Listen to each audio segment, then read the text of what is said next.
sudah hadir beberapa bintang tamu. Salah satunya ada Vega. Assalamualaikum, Bu.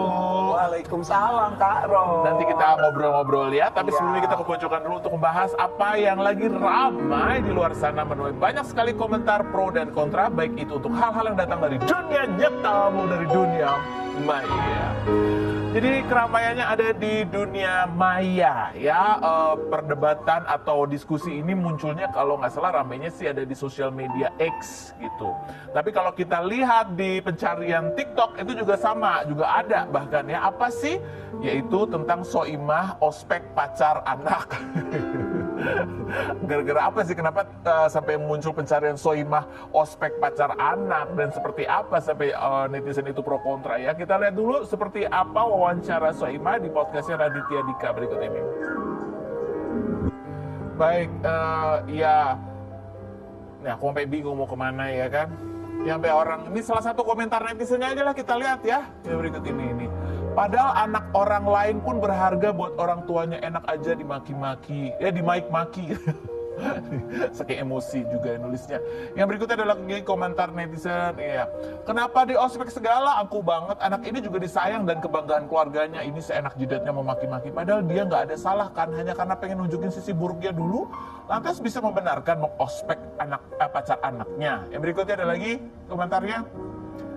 Anakmu juga belum tentu sesempurna itu. Anak orang dibentak-bentak alasan mau nunjukin sisi terburuk. Halah, biar apa sih ngetes-ngetes kayak gitu? Udah nggak zamannya. Kalau aku jadi ortu si perempuan, mendingan ku suruh putus daripada dapet calon mertua kayak gini. Anak perempuan juga berharga di mata orang tuanya. Ini salah satu kontennya. Bahkan Instagramnya si pacar anaknya Soimah itu juga orang pada ke situ, pada kepo ya kan. Pada kepo nih, ada Instagramnya, ini pacarnya, Instagram anaknya juga ada highlightnya juga. Ini banyak kemudian netizen yang meninggalkan komentar di Instagram pacar anaknya Soimah, gitu ya. Salah satu komennya seperti apa sih ini? Yang sabar ya, ini menyabarkan ya, yang sabar ya kak, kalau bisa mah lari daripada makin diinjak pas sudah nikah. Gitu. Yang berikutnya ada lagi, ini nggak sih yang di ospek mae? Yang berikutnya ada lagi, ran katanya gitu. Tapi ada juga yang memberikan sisi pandangan lain. Coba kita lihat komentarnya ya. Soimah itu tipe di awal aja galak best, aslinya ya Pak bakal peduli banget. Ada lagi komentarnya. Anak perempuan pada takut punya mertua seperti Soimah, padahal Soimah merefleksikan dirinya kepada perempuan-perempuan agar kuat tahan banting mental karena masa mudanya tidak mudah. Dia nggak mau anaknya dapat istri yang memble-memble yang akan merawat cucu-cucunya sampai ke cucu-cucu dikasih shield katanya gitu. Ini ya POV yang lain gitu ya. Tapi karena perbincangan itu kayaknya panjang tuh di podcast itu, ada latar belakangnya juga bahwa ya Soimah dulu juga dididik ibunya keras ya. Jadi mungkin itu juga dia pengen. Ya itu kan di ospek itu biasanya kalau kita sekolah tuh dulu kalau di ospek tuh harapannya biar apa sih? Jangan lembek, kamu jangan lembek gitu kan ya. Gitu aja harus mandiri gitu. Aku jadi mikir ya, sampai mikir loh, aku kan juga sudah punya menantu ya. Maka dia juga merasa tertekan. Untung menantuku laki-laki, jadi dia mungkin nggak curhat, oke? Kita langsung menuju ke bintang tamu kita yang pertama, ada Vega Darwanti yang akan mengenang seperti apa almarhumah Po Alpa gitu, semasa hidupnya. Kita lihat dulu profilnya berikut ini. Dengan Dimas Sani Sanjaya, seorang dokter spesialis radiologi pada 2009 dan dikaruniai 2 anak. Lawan kanker payudara sejak 2 tahun lalu dan kerap menyembunyikannya dari publik. Alpa adalah orang yang baik.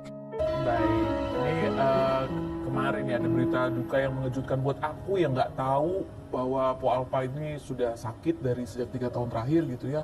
Ini sampai harus nyari berita gitu. Aku yakin ada beberapa teman-teman artis lain yang kayak kaget gitu. Sementara kamu kan sering juga nih ada satu proyekan bareng almarhumah. Gimana kamu tahunya bahwa almarhumah meninggal kemarin? Dari siapa? Aku diinfoin itu dari adik aku, karena biasanya kan aku belakangan ini tuh memang lagi sering di program yang bareng sama Po Alpa, karena kan di situ ada Arafi yang sekarang kan sibuk jadwalnya, jadi kadang aku suka ngegantiin. Jadi kadang aku syuting bareng Po Alpa, Irfan, atau misalkan gantian kalau Po Alpanya nggak bisa, aku, Irfan dan Arafi gitu kan Kak Ros. Adikku kabarin terus, masa sih gitu, karena aku belum sebulan tuh masih ketemu, masih syuting bareng Kak Ros. Akhirnya aku telepon Arafi, aku telepon Irfan untuk make sure. Jadi iya katanya bener Mpo Alpa meninggal. Ya terus aku hubungin, mungkin mereka juga lagi live. Ya mereka akhirnya, setahu aku tuh live itu di stop gitu loh Kak Ros. Akhirnya mereka langsung berangkat ke Rumah Sakit Darmais.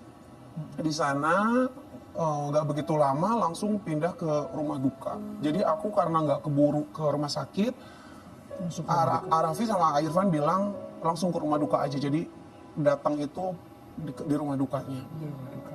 Kamu sendiri apakah juga termasuk teman-teman yang tahu kondisi Po Alpa selama 3 tahun terakhir? Tahu. Jadi ini ya, enggak, aku awalnya waktu sering syuting bareng di program itu tuh, aku notice-nya itu rambut Kak Ros, karena Mpo Alpa itu udah pakai wig.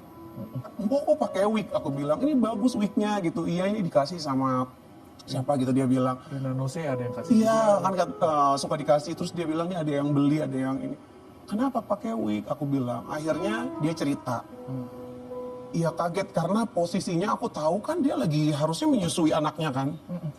Iya akhirnya cerita ternyata dia mendeteksi penyakit itu karena hamil justru tahunya. Jadi diperiksa pas hamil. Mungkin ini sakitnya itu udah lebih awal, pasti udah lama. Tapi karena orangnya kuat, Mpo Alpa juga kayaknya ceria-ceria aja kan. Jadi kedeteksinya itu justru pas hamil gitu. Wow, jadi itu kabar bahagia sekaligus juga. Iya pasti sedih lah, karena kan juga jadinya nggak nyusuin anak-anaknya gitu.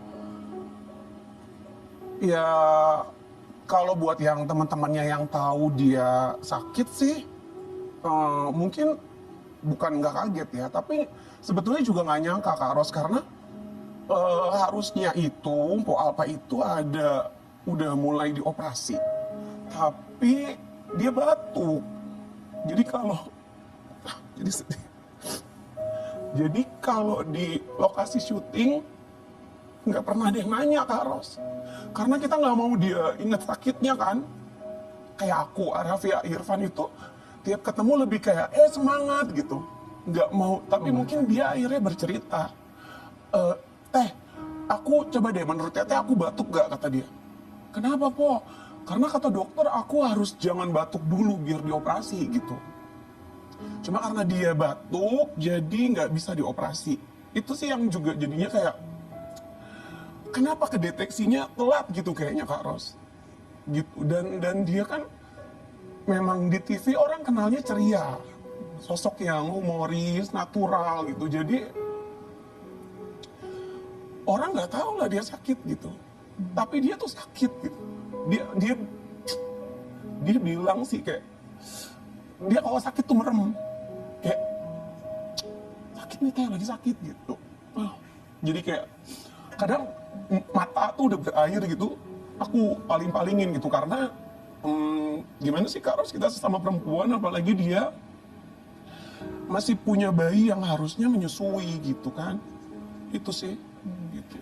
Ini kita saksikan ya seperti apa suasana rumah duka kemarin dan juga suasana pemakaman almarhumah Po Alpa berikut ini. Ya,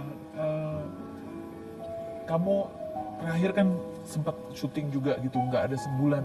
Itu kondisinya kalau kita yang tahu gitu, kayak kan seringnya lihatnya di TV ya.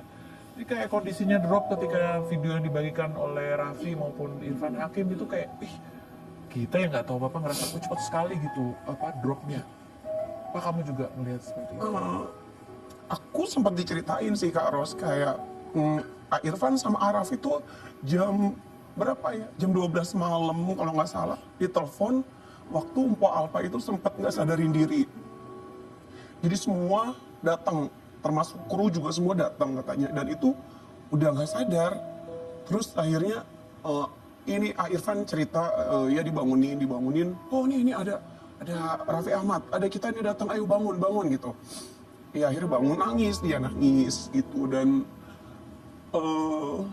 jadi sebenarnya berarti itu udah parah sih udah kesini ya memang udah lebih parah sakitnya gitu Kak Ros.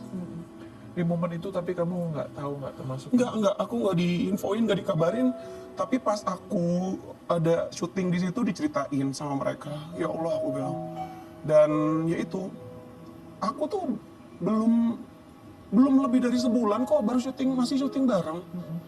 Masih syuting bareng dan ya itu. Seperti biasa. Iya, senyum gitu dan ya ceria. Mungkin saat break sih dia